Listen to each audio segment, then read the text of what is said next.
आज मध्य पूर्व से लेकर वॉशिंगटन तक और तेहरान से लेकर फारस की खाड़ी के तमाम अरब देशों तक बारूद की ऐसी गंध फैल चुकी है जिसने पूरी दुनिया की अर्थव्यवस्था और वैश्विक शांति को एक ऐसे मोड़ पर लाकर खड़ा कर दिया है जहां से वापसी का रास्ता बंद दिखाई देता है। अमेरिका के राष्ट्रपति डोनाल्ड ट्रंप ने ईरान के खिलाफ जिस इकोनॉमिक डी डे का ऐलान किया है, तेहरान ने उसे सीधे शब्दों में आर्थिक आतंकवाद करार दिया है।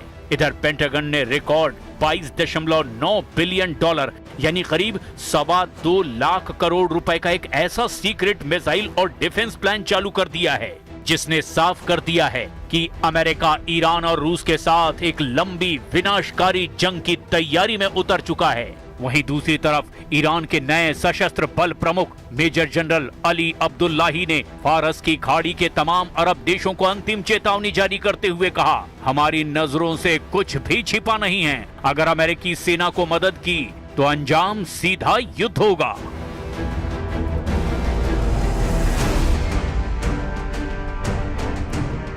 अमेरिकी प्रशासन का दावा है कि नई आर्थिक घेराबंदी से ईरान की रीढ़ तोड़ दी गई है।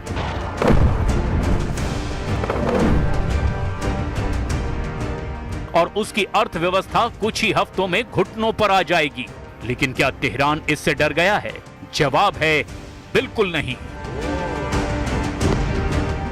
ईरान के विदेश मंत्री सैयद अब्बास अरागची ने इसका करारा जवाब दिया है।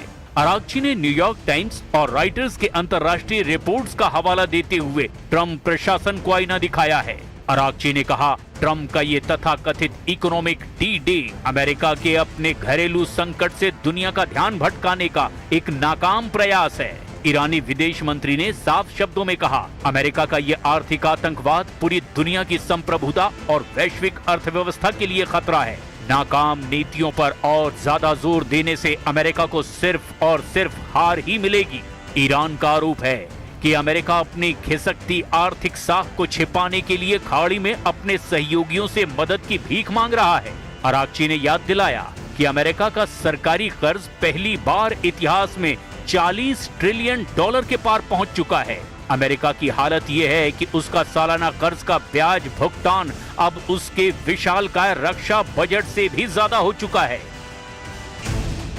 ईरान युद्ध को लगभग 175 दिन होने वाले हैं। 5 महीनों से ज्यादा की जंग में इस वक्त ट्रंप बुरी तरह से फंस गए हैं। एक तरफ हॉर्मुज पर ईरानी गदर है तो वहीं दूसरी तरफ अमेरिका के बेहद महंगे और एडवांस MQ-9 ड्रोन को ईरानी सेना और हूथी लड़ाके कीट पतंगों की तरह हवा में मार रहे हैं। लंबी जंग से कराह रहे अमेरिकी सैनिक आपस में ही एक दूसरे पर खूनी हमले कर रहे हैं और खुदकुशी तक कर रहे हैं। ईरानी मीडिया तंजीम न्यूज और मेहर न्यूज ने दावा किया कि अमेरिका का विमान वाहक युद्धपोत USS अब्राहम लिंकन जंग के मैदान से भाग रहा है क्योंकि उस पर मौजूद 5000 अमेरिकी नौसैनिक भारी तनाव और डिप्रेशन का शिकार हो चुके हैं।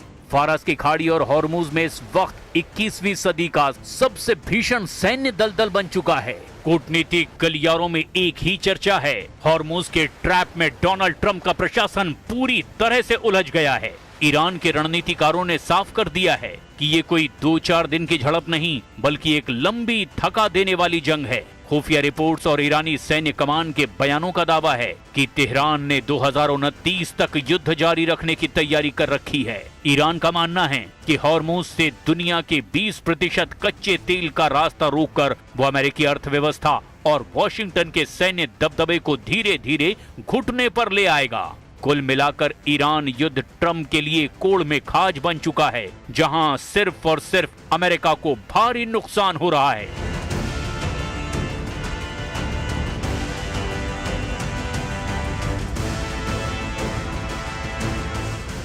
ईरान युद्ध अब हॉर्मुज की सरहदों तक सीमित नहीं रहा है, बल्कि हॉर्मुज अब ईरान युद्ध में हार जीत का हॉट पॉइंट बन चुका है। पूरा पश्चिम एशिया इस वक्त युद्ध से पैदा हुए हालात को देखते हुए ईरान के खिलाफ डबल मोर्चा बनाने में जुटा है। पश्चिम एशिया में मौजूद अमेरिका के 8 मुख्य मिलिट्री बेस ईरान के हमलों और भीषण खतरों के बीच जंग करने को मजबूर हैं। एक तरफ फारस की खाड़ी में अमेरिकी युद्धपोत और ईरानी मिसाइलें आमने सामने हैं, तो दूसरी तरफ वॉशिंगटन और तेहरान के बीच बयानों का युद्ध अपने सबसे खतरनाक स्तर पर पहुंच चुका है।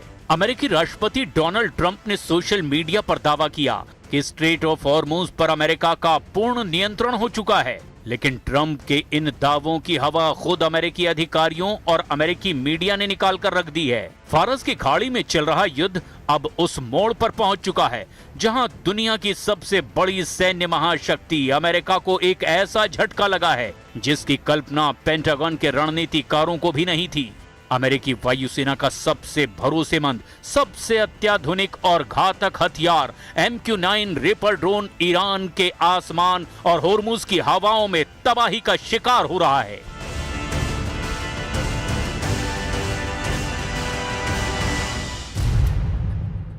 वॉशिंगटन पोस्ट की एक सनसनीखेज रिपोर्ट के मुताबिक ईरान के साथ जारी इस जंग में अमेरिकी सेना ने अब तक अपने कुल MQ-9 रिपर ड्रोन बेड़े का लगभग 1/4 हिस्सा यानी 25% गंवा दिया है।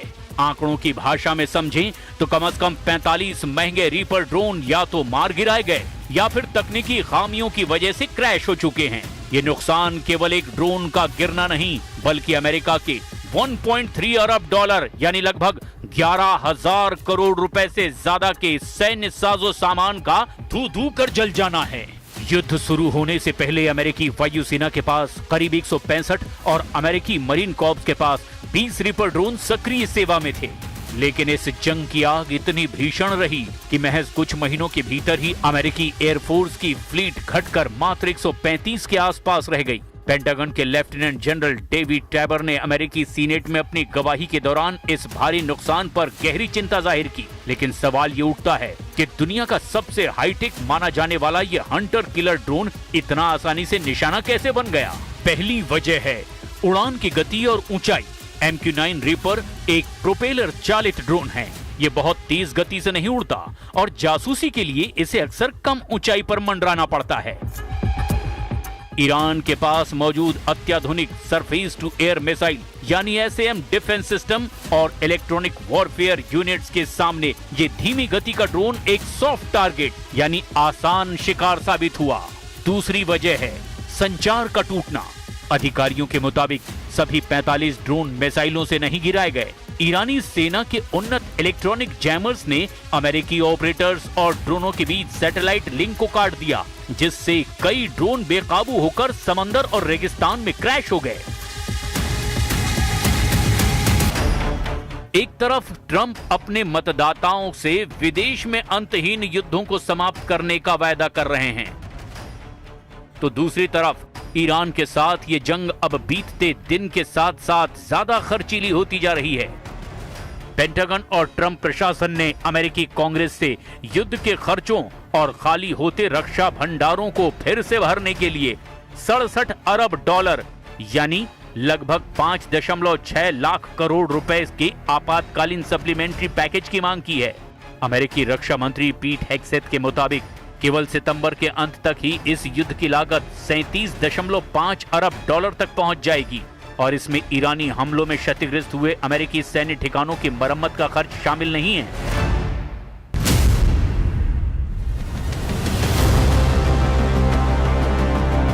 पश्चिम एशिया यानी मिडिल ईस्ट एक ऐसी भयावह आग की चपेट में है जिसकी लपटें अब सिर्फ तेहरान या तेल अवीव तक सीमित नहीं हैं। ईरान ने एक ऐसी धमकी दे दी है जिसने खाड़ी देशों की रातों की नींद हराम कर दी है। तेहरान का संदेश बिल्कुल साफ है, बेहद तीखा है कि अगर ईरान पर हमला हुआ, अगर उसकी तेल और परमाणु ठिकानों को निशाना बनाया गया तो पूरा अरब ही आग में भस्म कर देंगे। गल्फ कंट्रीज यानी सऊदी अरब, संयुक्त अरब अमीरात यानी UAE, कतर और कुवैत, इन सभी देशों के ऊर्जा केंद्रों पर ईरान के मिसाइलों की सीधी नोक है। दुनिया के सबसे बड़े तेल और गैस ढांचों को तबाह करने की चेतावनी दी जा चुकी है। ईरान के विदेश मंत्री अब्बास अराक्ची ने ओमान, कतर, सऊदी अरब और तुर्की के जरिए अरब देशों को सीधे संदेश भेजा है कि यदि अमेरिका ने ईरान पर नया सैन्य हमला किया तो तेहरान पूरे अरब क्षेत्र की तेल रिफाइनरियों, पावर ग्रिडों और वाटर इंफ्रास्ट्रक्चर को निशाना बनाएगा। और ये केवल एक खोखली धमकी नहीं बल्कि दुनिया की 20% ऊर्जा आपूर्ति की रीढ़ पर लटका हुआ वो चाकू है जो कटते ही वैश्विक अर्थव्यवस्था को पटरी से उतार सकता है। हालिया रिपोर्ट्स के मुताबिक ईरान ने ओमान और दूसरे मध्यस्थों के जरिए गल्फ देशों को सीधा और सख्त चेतावनी वाला लेटर भेजा है। इस चेतावनी का लब्बो-लुआब ये है कि अगर गल्फ देशों ने अपने एयर स्पेस या फिर अपनी जमीन का इस्तेमाल अमेरिका या इजराइल को ईरान पर हमला करने के लिए करने दिया, तो तेहरान उन्हें अमेरिका का सहयोगी मानकर उनके रिफाइनरीज, गैस पाइपलाइनों और पोर्ट्स को फूंक डालेगा। यही वजह है कि रियाद से लेकर अबू धाबी तक भारी खलबली मची हुई है। खाड़ी देश इस युद्ध में न्यूट्रल रहने का दबाव बना रहे हैं और वॉशिंगटन पर लगातार ये जोर दे रहे हैं कि वो तेहरान के खिलाफ ऐसा कोई कदम न उठाए जिससे पूरा मिडिल ईस्ट बारूद के ढेर में तब्दील हो जाए। अब ऐसे हालात में देखना ये होगा ईरान को अमेरिका काबू कैसे कर पाता है। क्या ईरान पर नए आर्थिक प्रतिबंध ईरान को तबाह कर पाएंगे या नहीं, या फिर अरब देशों पर ईरान बड़ा हमला करेगा।